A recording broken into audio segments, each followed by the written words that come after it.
오늘은 마음은 답을 찾고 영혼은 주를 찾는다. 이런 제목으로 말씀을 전하려고 합니다. 뭔가 굉장히 철학적인 것 같죠, 그죠? 예, 설교 준비하는데 정말 깨달았습니다. 마음은 답을 찾고 정말 영혼은 주를 찾는구나. 오늘 이 말씀을 짧게 시편 42편 말씀을 통해서 함께 나눠보고요. 그러면서 이제 궁극적으로 우리가 나아가야 할 방향들을 계속해서 마음에 잘 새기셨으면 좋겠습니다.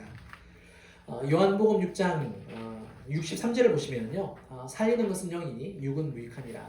내가 너에게 이른 말은 영이요 생명이라. 이런 말씀이 기록이 되어 있습니다. 예수님이 오병이의 기적을 행하시고 난 다음에 물 위로 걸어오시는 기적까지 베푸시거든요. 그리고 이제 제자들과 많은 사람들에게 자신은 하늘에서 내려온 살아있는 떡이다, 생명의 떡이다, 나를 먹어야 영생을 얻을 수 있다, 그 이야기를 하세요. 그 말씀을 하자 굉장히 많은 사람들이 시험에 듭니다. 그리고 심지어 수많은 제자들까지 떠나가는 일들이 벌어져요. 그래서 나중에 예수님이 너희들도 떠날 거냐 이런 질문까지 하는 그런 일들이 벌어지죠. 아무튼 간에 살아있는 떡, 생명의 떡이 자신이다 라는 그런 말씀을 하면서 제자들에게 영과 육에 대한 말씀을 하세요. 근데 궁금한 게 있습니다. 그럼 영은 뭐고 또 영은 뭘까? 육은 뭘까? 혹시 정의 내리실 수 있으세요? 그냥 문자적인 정의 말고요. 사전적인 정의 말고요. 내 신앙 안에서. 로마서 8장 6절 말씀 한 번 더 보겠습니다. 육신의 생각은 사망이요 영의 생각은 생명과 평안이니라. 또 로마서 8장 13절입니다. 너희가 육신대로 살면 반드시 죽을 것이로되 영으로서 몸의 행실을 죽이면 살리니. 사도 바울도요, 예수님처럼 영과 육을 향해요. 정말 복음의 정수라고 말할 수 있는 그 로마서 7장 딱 넘어가서 8장에 들어가면 신세계가 열리잖아요. 영에 대한 말씀으로 정말 쫙 이렇게 들어가거든요. 근데 사도 바울도 영에 대해서 굉장히 자세히 잘 안단 말이에요. 영혼이 뭔지, 육신으로 사는 건 또 뭔지 분명히 밝혀주고 이야기를 하고 있단 말입니다. 그럴 때 육신의 생각은 또 뭘까? 영의 생각은 또 뭐지? 참 어려운 개념이죠. 오늘 우리는요, 육 또는 육신으로 사는 것이 어디까지인지를 한번 살펴보려고 합니다. 그리고 영혼으로 사는 것도 함께 살펴보려고 해요. 그래서 오늘 이 시간에 내가 과연 육으로 살고 있는지 영혼으로 살고 있는지 우리가 살펴보셨으면 좋겠고, 그리고 이제 나중에 시간이 될 때에 오늘 말고요, 영으로 사는 것을 또 준비를 해서 이렇게 함께 말씀을 통해서 나누려고 합니다. 자, 그러면 먼저 육 또는 육신으로 사는 것은 뭔가? 저는 이렇게 정의 내려드리겠습니다. 우리의 생각, 마음, 의지에 갇혀서 사는 겁니다. 내 생각에, 내 마음에, 내 의지에 함몰되어서 갇혀서 사는 걸 말합니다. 다른 말로 주님을 향하여서 바라보지 않고요, 나에게 몰두하고 있는 것, 내 안에 갇혀서 살아가는 그 삶이 바로 육으로 사는 것. 여기는 사실 전제가 깔려 있습니다. 우리가 육체적인 그 죄 짓는 거는 뭐 이미 다 알고 있는 거니까 그 부분은 제가 제껴놓고요. 좀 더 다른 범위를 정했을 때 내 생각이나 내 마음이나 내 의지가 하나님을, 주님을 온전히 바라보지 않고 모든 상황 가운데서 내 안에 갇혀 있을 때 이 삶도 육신의 삶이요, 육적인 삶이라는 겁니다. 사도 바울도 그렇게, 예수님도 그런 맥락에서 말씀을 하십니다. 예수님이 로마 군인들에게 잡히셨던 그날 밤에요, 베드로가 어떻게 합니까? 따라가죠. 따라갑니다. 예수님이 신문을 받는 장소로 따라 들어가는데 멀찍이 떨어져 있습니다. 보일 만큼만. 그래서 거기서 이제 추운 날이니까 불 쬐고 있죠. 그런데 어떤 일이 벌어집니까? 세 명의 사람들에게 이렇게 이야기를 했죠. 너도 그 당파 사람이다.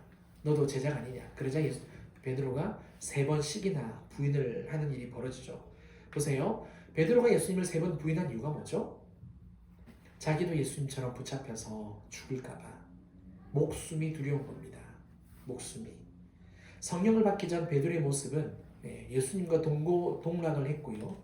또 예수님께로부터 권세와 능력을 받아서 귀신도 쫓아내는 또 치유 사역도 일어났겠죠. 말씀도 전했을 겁니다. 배웠으니까. 그런데 여전히 베드로는 육적인 신앙이었습니다. 이렇게 말씀드릴 수 있는 이유가 뭐냐? 불안한 생각, 두려운 마음에 사로잡혀서 자기 안에 여전히 갇혀 있었기 때문에 그렇습니다. 우리는 신앙생활 하면서요, 할 수 있다, 해보자, 이런 이야기를 할 때가 분명히 있어요. 이런 격려와 응원의 말은 굉장히 좋은 거잖아요. 그죠? 왜? 하는 사람도 그렇고, 듣는 사람도 그렇고, 서로 힘이 납니다. 아, 그래, 한번 해보자. 할 수 있다. 격려가 되고요. 정말 넘어져 있는 사람에게는 위로가 될 수 있지 않겠습니까? 실패로 다시 일어날 수 있는 용기가 생기기 때문에 그렇죠. 그러나, 신앙은요, 할 수 있다라는 이 신념으로, 이 응원으로 구호를 할 수 있는 게 아니에요. 내가 아무리 할 수 있다라고 외쳐도요, 내가 그렇게 선포해도 죄 가운데 다시 넘어지는 우리의 모습을 보고 있지 않습니까? 보세요. 그 죄에서 일어났는데 다시 회개하고 다시 새 모습이 되었는데 새 은혜를 받았는데 할 수 있다! 이렇게 외쳤는데 몇 날이 못 돼서 또 넘어지는 자기 모습을 보잖아요. 그런 것을 봤을 때 신앙은 신념으로 되는 것도 아니고요. 구호로 되는 것도 아닙니다.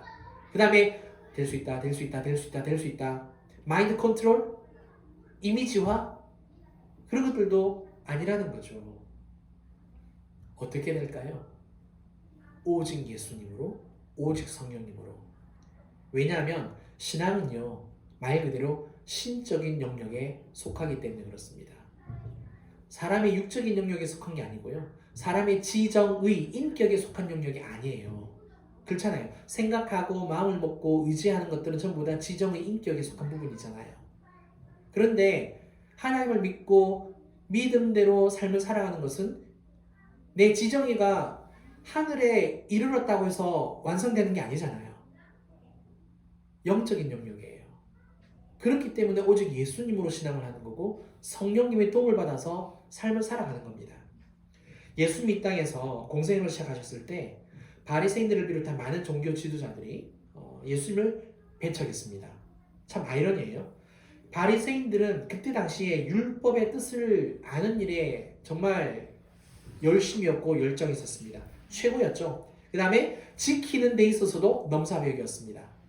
어느 누구도 범접할 수 없는 그런 인간들이 바리새인들이에요. 그렇죠. 제사장들 두말할 것 없죠. 서기관들, 율법사들 똑같습니다. 그런데 그렇게 율법을 잘 알았던 사람들, 그렇게 율법을 철저하게 지킨다라고 자신했던 그들이 진리신 예수님이 이 땅에 왔는데 못 알아봐요. 못 알아보기만 합니까? 배척합니다.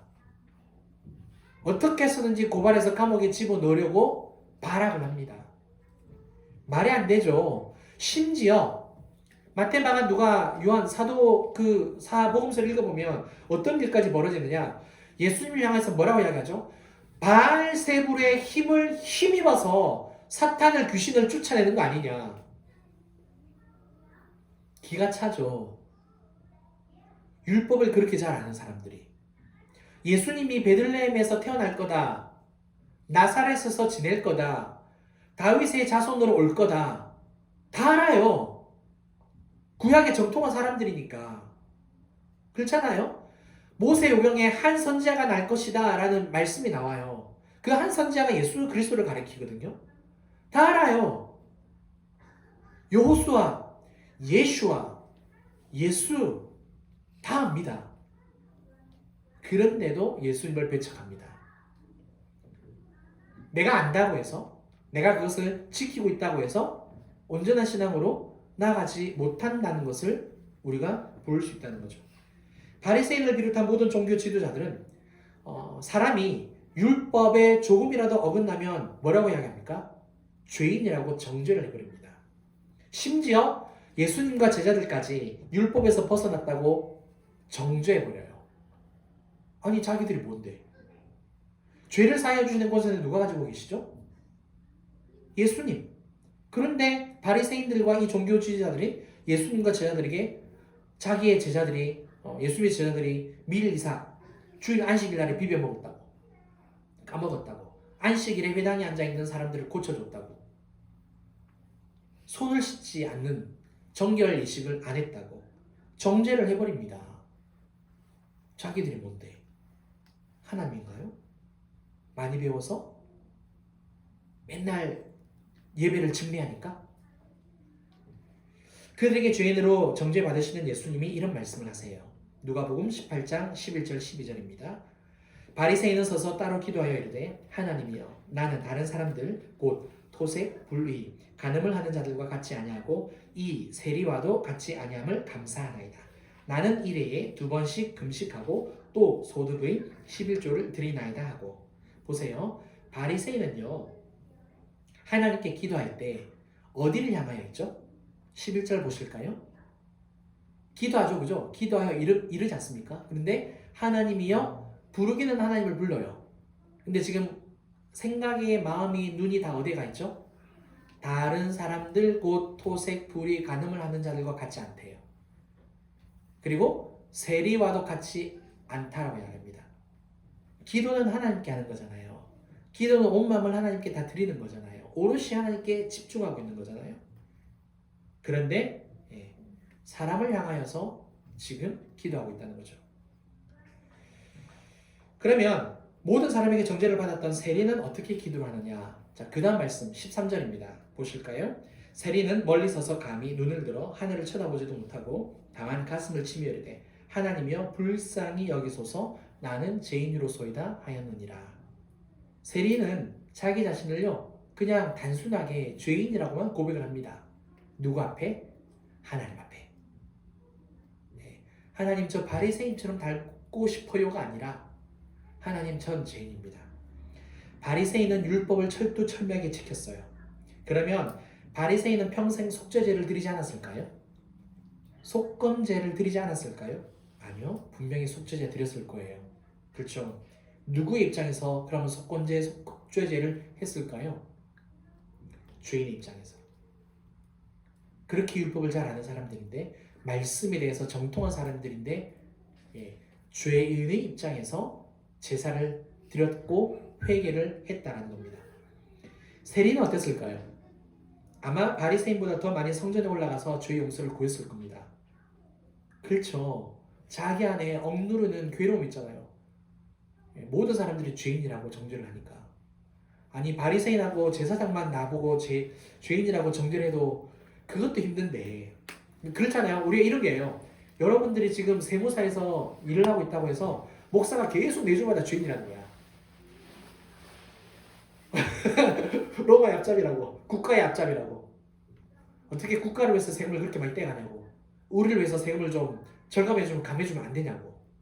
감세하면 안 되냐고. 그걸 나라를 살리는 길이고 우리 자영업자를 살리는 길 아니냐라고 말해줬다는 거죠. 그런데 세리는요. 종교 지도자에게서만 정죄를 받습니까?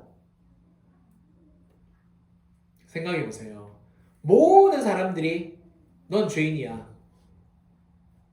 심지어 성전에 가서 속죄제를 했어요. 속죄제를 드렸는데 속죄제 드리고 딱 나왔는데 보는 사람들마다 넌 죄인이야. 와우. 교회에서 예배하고 왔는데 넌 죄인이야. 아무도 상종을 안 해요. 이건 사람이 사는 게 아니죠. 그렇죠. 그런 죄인이 하나님 앞에서 이렇게 고백을 했다는 겁니다. 나는 죄인입니다. 예수님의 이 비유를 보면요. 바리새인의 기도는 하나님께 하지만 그의 생각과 마음은 사람을 향하고 있다라고 아까 말씀을 드렸습니다. 다른 사람이 어떤지를 생각을 하고 있는 거예요. 그리고 자신이 어떤 사람인지도 이야기하고 있습니다. 나는 그들과 같지 않다고. 나는 그래서 금식하고 11조까지 다 드린다고. 반면 세리는 그 사람들이 그토록 자기 자신을 죄인이라고 정말 세상의 모든 사람들이 정죄하는 그런 상황 속에서 하나님을 향해서 오로지 하나님을 향해서만 마음을 드려요. 오로지 하나님을 향해서만. 누가 용서를 받고 누가 의로운 사람이라고 판명을 났습니까? 세리죠. 그렇죠. 이유가 뭐죠? 이유가 뭐죠? 회개했으니까? 아니 그러면 바리새인들도 회개는 한 거 아닌가요? 자, 말씀의 맥락을 따라서 이야기를 할게요. 오늘 본문 그 본론, 제가 본론 바로 맨 처음에 뭐라고 이야기를 했죠? 바리새인은 자신의 생각과 마음과 의지에 갇힌 육신의 사람이기 때문에 그래요. 반면 세리는 사람들의 정죄와 자신의 그 괴로움이 정말 자기 자신을 찔러 죽이까지 하는데도 불구하고 그거를 뛰어넘어서 하나님께 자기 마음을 드려요. 우리는 살다 보면은요, 종종 세상이 나를 받아주지 않아. 왜 이리 힘들지? 최선을 다해 살았는데 왜 아무도 나를 인정해주지 않을까? 심지어 내 남편도 내 아내도 나를 인정을 안 해주네. 우리 자녀들도 부모에게 인정받고 싶어서 잘못된 행동을 더 하는 경우도 생기잖아요. 그렇거든요. 삐딱하게 나왔을 때 더 잘못된 행동을 하는 이유는 관심 받고 싶어서거든요. 그렇죠? 네. 또 이런 경우도 있습니다. 정말 순수하고 진정한 마음으로 했는데 왜 안 되지? 왜 항상 벽에다가 말하는 것 같지? 난 정말 최선을 다했는데, 난 정말 밤새서 일했는데 왜 우리 회사 사람들은 이걸 인정을 안 하지? 그런 경우가 제법 있죠.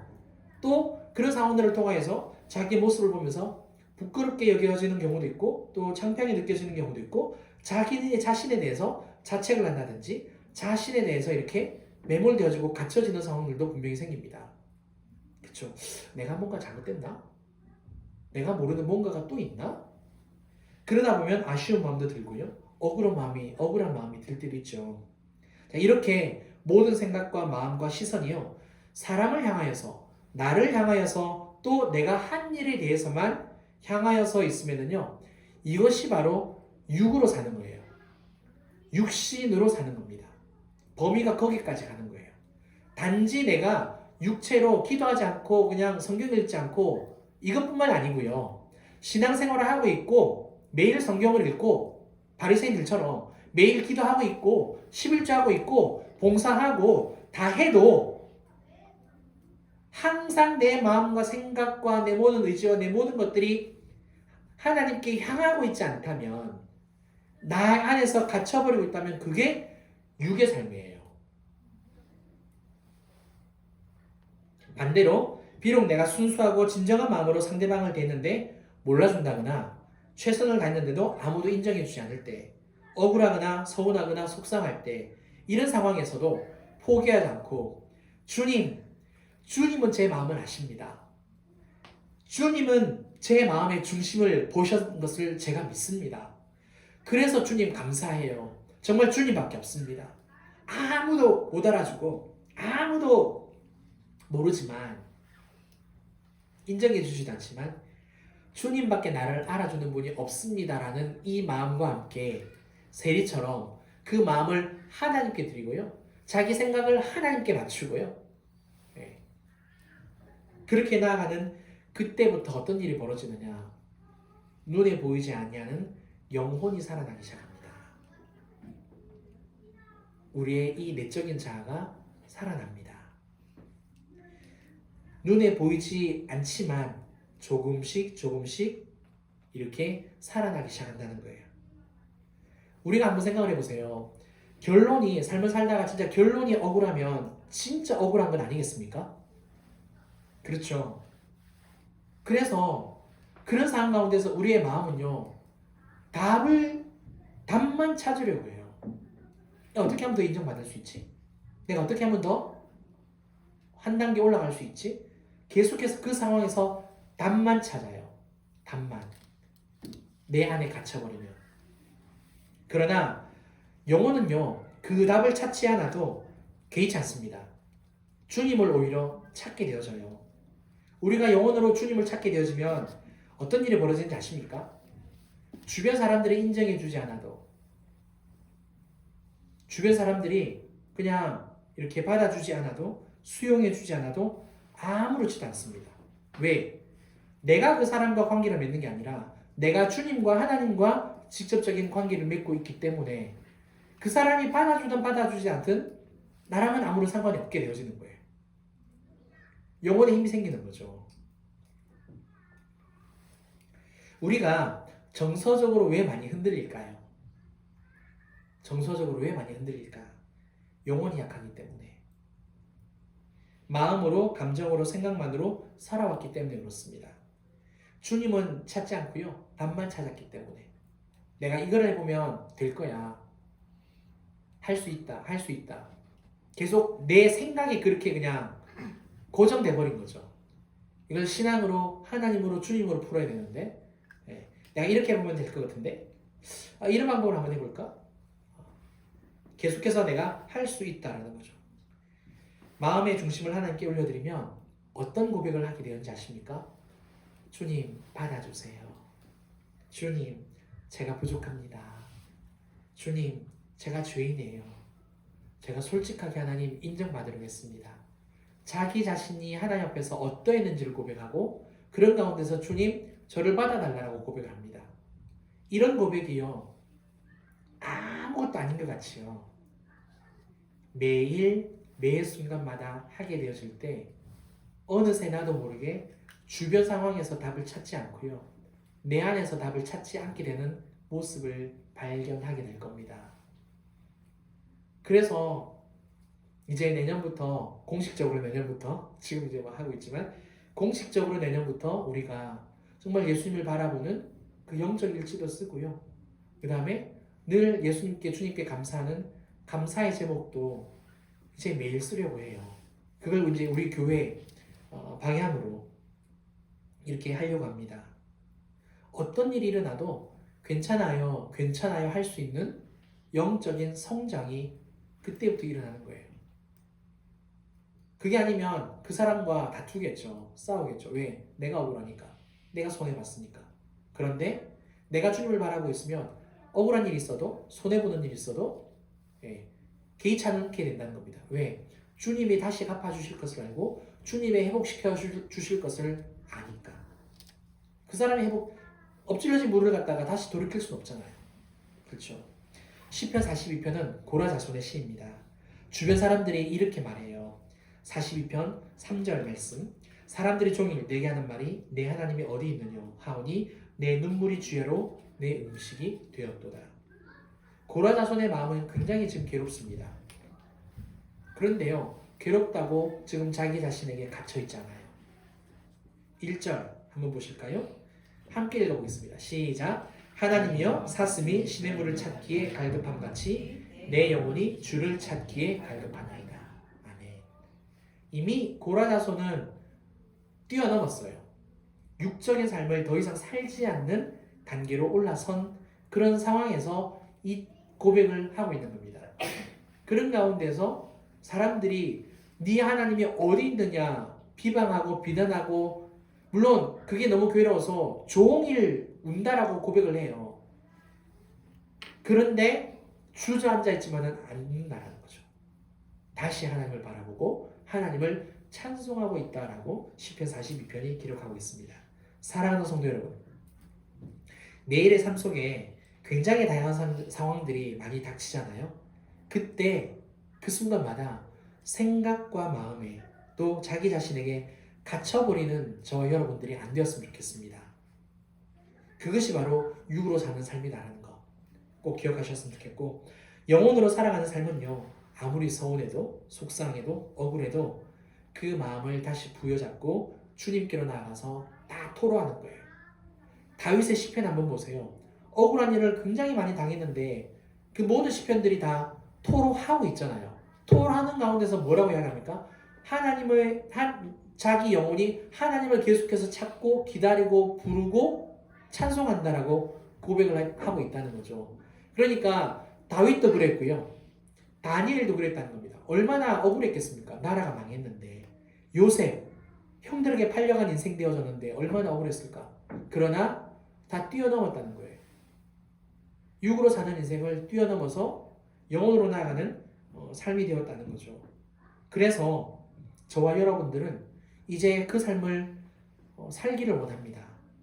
더 이상 육에 갇힌 삶이 아니라 육신의 생각, 멸망의 생각이죠. 아무런 열매가 없는 내가 아무리 할 수 있다라고 우리가 그렇게 막 1년 내내 뛰어다녔을 때 그 1년 끝자락에 성령의 열매, 사랑의 열매가 맺혀지던가요? 희락의 열매가 맺혀지던가요? 화평의 열매는요? 인내는 절제는, 온유는, 오래 참음은 보세요. 성령의 열매지 나의 열매가 아니에요. Fruit of Holy Spirit. 하나님의 열매를 내 안에서 하나님이 맺어주시는 거지. 내가 할 수 있다고 해서 사랑이 사람이 되는 게 아닌 거예요. 이해가 되세요?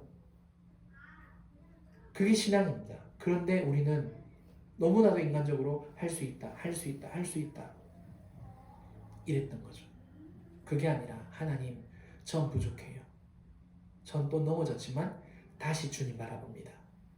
성령을 부어주세요. 새 힘을 주세요. 다시 믿음을 주세요. 다시 말씀이 내 안에서 살아 역사하도록 하나님 저를 일으켜주세요. 주님이에요. 오직 예수님, 오직 성령님. 저는 이 삶을 아직까지 저도 사실 잘 못 살았어요. 왜 그러느냐면 정말 부끄러운 고백인데요. 육으로 살아가는 이 삶의 범위가 저에게는 명확하지 않았어요. 정말 지금 말씀드리는 것처럼 딱 이렇게 명확한 구분이 없었어요. 그래서 굉장히 들쭉날쭉했어요. 목사임에도 불구하고 들쭉날쭉했는데 정말 하나님께서 은혜 가운데 가르쳐 주셨어요. 말씀을 보면서 설교 준비하면서 여기까지가 육으로 사는 삶이야. 그리고 저는 이제 개인적으로 저 이전 교회에서 계속해서 이제 목회자로 섬겨오면서 말씀으로 성령으로 변화된 분들을 사실 굉장히 많이 봤어요. 이전의 삶과 이후의 삶이 천지 차이니 절대 옛 과거로 돌아가지 않는 굉장히 많은 분들을 저는 지금까지 보고 왔어요. 그래서 저에게 확신이 있습니다. 이 삶을 살아갈 때 나도 결국에는 변화되어지고 함께 가는 성도님들도 변화되겠구나. 진짜 옛 과거의 삶으로 돌아가지 않겠구나. 그래서 말씀드렸어요. 드디어 샀어요. 모든 분들에게 다 한 번씩 드리려고. 아이들 건 아직 못 샀어요. 이걸 주면 애들이 안 쓸까봐. 아이들에게는 예쁜 캐릭터가 있는 걸로 이렇게 다이어리 노트를 이렇게 주문을 했습니다. 어떻게 쓰는지에 대해서 여러분들이 마음껏 자유자재로 쓰시면 될 것 같아요. 저는 고민하고 있습니다. 한 페이지는 감사 제목을 쓰고 한 페이지는 영성일지를 쓸까 지금 그렇게 고민을 하고 있는데 아무튼 1년 동안 늘 쓰면서 물론 빠뜨리는 날도 있긴 하겠죠, 그죠? 분주하다 보면 그래도 다시 돌이키면 우리가 진실로 주님 앞에 정말 성장해 있는 그 모습으로 우리가 서로를 바라보고 함께 격려하고 그렇게 일어서 있을 줄 믿습니다. 이 삶을 살아가는 저와 여러분들 되시길 주님으로 축원합니다. 우리 함께 내 하나님 서신발 앞에 찬양드리겠습니다.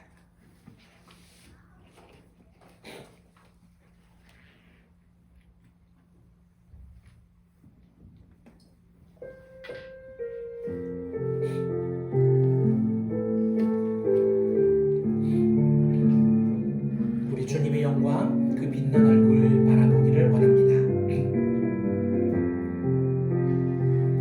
내 하나님 서신발 앞에 무릎 꿇고 경배하리.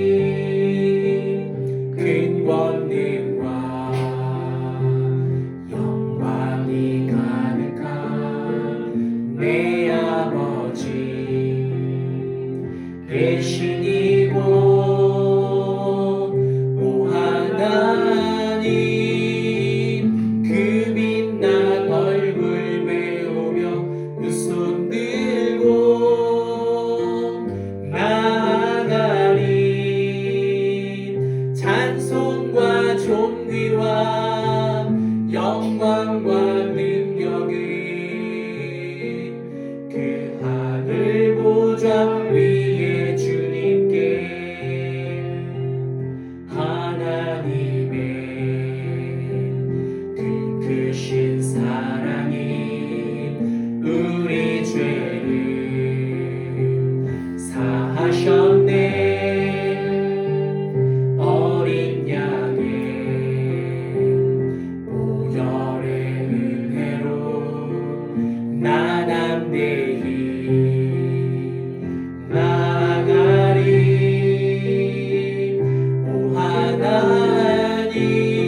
기도하는 시간 가지겠습니다. 이 시간 고백하실 때 하나님, 제 영이 살아나기를 원합니다. 늘 힘들고 어려운 일을 당할 때마다 내 안에 갇혔고 걱정, 근심, 염려, 내 안에서 밖으로 벗어나지 못하고 주님을 바라보지 못한 육적인 삶을 지금까지 살아왔던 것을 주님 앞에 고백합니다. 용서해 주시고 하나님, 이제 어떤 문제가 다가오든지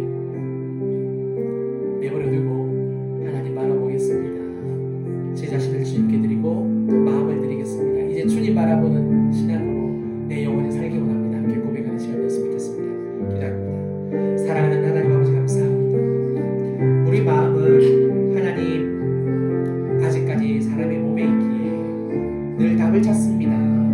삶 속에서 이게 답일까 저게 답일까 할 수 있지, 당연히 난 할 수 있을 거야, 할 수 있다라고 우리가 늘 지금까지 신앙을 신념으로, 구호로, 마인드 컨트롤로 해왔을 때가 참 많은 것을 봅니다. 그런데 주님, 우리 주님께서 말씀을 통해서 주시는 것은, 깨닫게 하는 것은 그건 너 힘으로 하는 게 아니라 나의 은혜로 하는 거고 나의 능력으로 나로 인하여서 하는 거다라고, 신앙은 예수님으로 하는 것이요 성령님으로 하는 것인 것을 하나님 아버지 다시 한번 깨닫습니다. 늘 말로만 우리가 이렇게 고백을 했지만 삶으로 이게 적용되지 않았던 우리의 삶이었기에 지금까지 참 많이 육적인 삶을 살아왔던 것을 주 앞에 자백합니다. 하나님 용서하여 주시고 이제는 아버지 하나님, 그 어떤 억울한 마음, 속상한 마음, 하나님 아버지 분노하는 마음들까지, 아버지 그런 상황들까지 아버지 다 내려놓고 오직 주님 바라보며 주님 앞에 솔직하게 자백하고 고백하며 주님께 모든 것을 나뉘어서 영혼으로 사랑하는 삶이 되어 진실로 영이 열리는, 영안이 열리는 그 삶을 살아내기를 원합니다. 더 이상 과거로 돌아가지 않는 진실로 하나님이 기뻐하시는 그 삶을, 이기는 삶을, 아버지 항상 평안한 그 삶을 살기를 간절히 소망하오니 주여 시간 우리 가운데 역사하여 주시고 주님의 은혜로 충만하게 주님 채워 주시옵소서. 감사를 드립니다. 영광 받아주세요. 아멘. 감사합니다. 사랑과 내가 풍성하신 우리 하나님 아버지, 감사합니다. 하나님, 우리의 마음과 생각과 정말 모든 그 의지는 아직까지 우리의 인격에 속해 있습니다. 영의 차원이 아닙니다. 하나님, 지금까지 우리가 그렇게 생각하면 되겠지, 그렇게 마음먹으면 되겠지, 그렇게 행동하면 되겠지, 늘 아버지 땅의 관점에서, 인간적인 관점에서 신앙을 바라보았습니다. 그러나 아버지 하나님, 우리가 영이 자라나고 우리가 성숙되어지며 성령의 열매를 맺게 되어지는 그 삶은 내가 이렇게 하면 된다는 것이 아니라 우리 성령님께서 내 안에서 맺어 주셔야 하는 거고, 예수님께서 그 빛으로 나를 인도해 주셔야 된다는 것 다시 한번 깨달았습니다. 모든 문제들 속에서 답을 찾는 인생 되지 않게 하여 주시고 영원히 주를 찾는 인생 될 수 있도록 하나님, 우리 모든 성도님들과 이 부족한 종 인도하여 주시옵소서. 그렇게 영원히 성장하고 결국에는 영이 열리고 영안이 열려서 정말 주님을 내 앞에서 바라보고 오직 그 생명의 삶으로 나아갈 수 있는 우리 모두가 될 수 있도록 인도하여 주시옵소서. 이 모든 것을 감사드리며 지금은 우리 주 예수 그리스도의 은혜와 크신 하나님의 사랑과 성령님의 감화감동 교통 충만하심이 영혼으로 살기로 결단하는 사랑하는 우리 모든 성도님들과 가정, 또 모든 일터, 우리 진주빛 교회 이 나라 이민족 위에 이제로부터 영원토록 함께 있을지어다. 아멘. 아멘. 감사합니다.